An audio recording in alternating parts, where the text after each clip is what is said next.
Hi, everyone.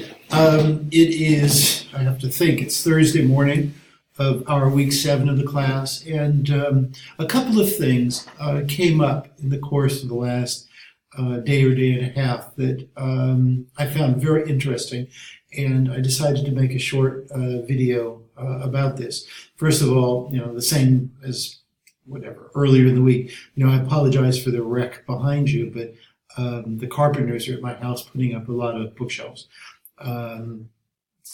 For obvious reasons. It's a new house. I have, way too many books to fit easily, and so I've got to take measures to not only make it look right, but get the books in.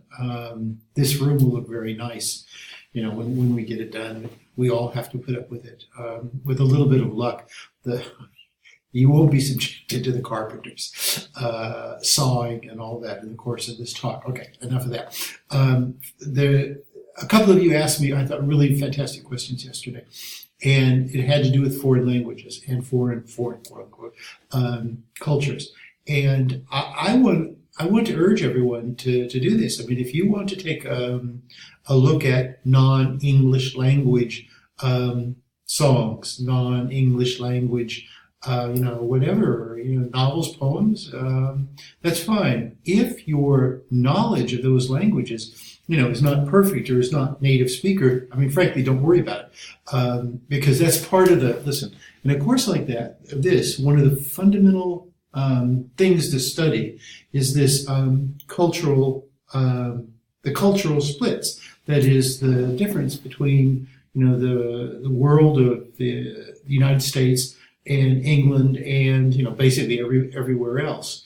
And in general, the United States is very insular, looks into itself, and there's good reasons for that, mostly because it has 350 million people. It's a very large country. And there's, a lot going on, and there's a lot of diversity. And so that inward focusing is all but inevitable. Okay, and I don't want to moralize and say it's bad, because it's neither bad nor good. It just is. If you want to, in your various communities outside the United States, I mean, if you want to attend things that are in different languages or are a little bit culturally alien for you, the thing is here, just do your best. And the distance between yourself and your perspective and whatever else you're looking at, I mean, that's part of that's interesting. And that's part of your analysis. If you go to a museum opening in someplace in Germany and there's a speaker that, you only kind of understand a little bit, just talk about that. Talk about what you did not understand, or questions that you might have. In any case, I mean, this is a very, very rich area is just extremely interesting and really part of this class. Okay, now that's part. I have to check. I check the time because I want to keep these under 10 minutes. Okay. Now the other thing that I wanted to bring up is I read closely your introductory talks, your introductory posts in the very first week that we were together. And of course I read them early on, but I didn't know you and I hadn't read your writing and stuff like that. It didn't mean as much. But one of the things that I found very interesting, and so the basic reason why I'm doing this video, is that first of all, so many of you are either in or connected to the military. And UMC classes are very interesting about that, because it works both ways. Sometimes, not so many people are in the military. Sometimes all are, and there's no way of telling in advance. So the teacher or the administrator has to look very carefully to really understand the demographics of his or her class.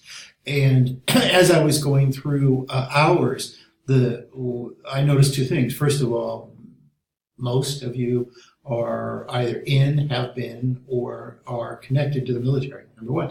And number two, there's a real sort of global spread here, which, I mean, as you can guess, I mean, I love being a real global person and having spent most of my life outside the United States. that's really fascinating for me. And there's something else, and this is kind of where I want to go to, that I think in almost every case that the people who are now in the military have been to or are at places that I know pretty well. So I'm going to do like a 4 or 5 minute biography. And so the goal of the autobiography, the goal of this is to show you that you can write about your own communities. And this is not foreign for me at all. I mean, on the contrary, I know many of the places where you are now better than I know Maryland, because I was there longer. Okay, so let me kind of plunge into this. I will put this into a discussion on my RS blog. And if you have any comments, please feel free to post them or write me directly. Okay, both are absolutely okay. But here, let me go for it. Let me see if I can do this in 3 minutes. I pause here because I have to figure out how to consolidate this. Here it goes. Okay, first of all, as I've said many times, I mean, I started in California. I grew up as a completely normal California, person. And I graduated at 21 years old or so from the University of California. I went to both Davis and Berkeley, basically a product of Northern California. 4 days after I graduated, I left and never really returned except to visit my family. The carpenter is here. Hey, Kevin. Yeah, thank you. Okay, you wouldn't, you know it. Okay, so there you go. Then I went to graduate school in France, and I was not like an exchange student or anything like that. I was a completely normal French national student in their system, working through their system. And I loved this for 3 reasons. Okay, first of all, it was free. They had no mechanisms to collect money, and I didn't grow up with a lot of money. It didn't have a lot of money, so the idea of totally, it's $20 a year. The $20 were for stamps. Okay, so they could send me stuff. So that was one reason. The second reason was that it was really, it was wonderful going to school and being in Paris, and having Europe, basically spread out around me. I wasn't so keen on continuing school because I was kind of tired of it. I'd done it for 21 years. I wanted to see the world and whatever, get into trouble and do fun stuff. But the idea of continuing with professional preparation and being in Paris was wonderful, and I was pretty good in languages. I was interested in languages. It wasn't so that I was so talented or skilled or natural linguist, but I worked hard at that. And so even at 21 or 22, I could manage really quite well. And my French was good because I had intensive classes. I really did that seriously, and I learned the grammar backwards and forwards and all that stuff.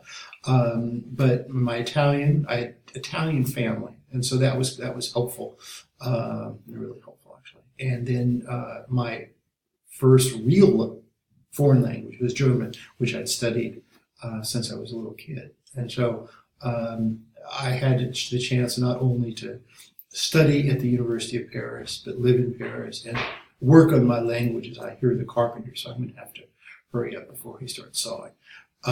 So the moment I graduated from the University of Paris, I was hired by the University of Maryland. And this is I don't know, almost everyone in this class knows this, but the University of Maryland, University College now, it's kind of changed its title a bunch of times, has an enormous program outside of the United States.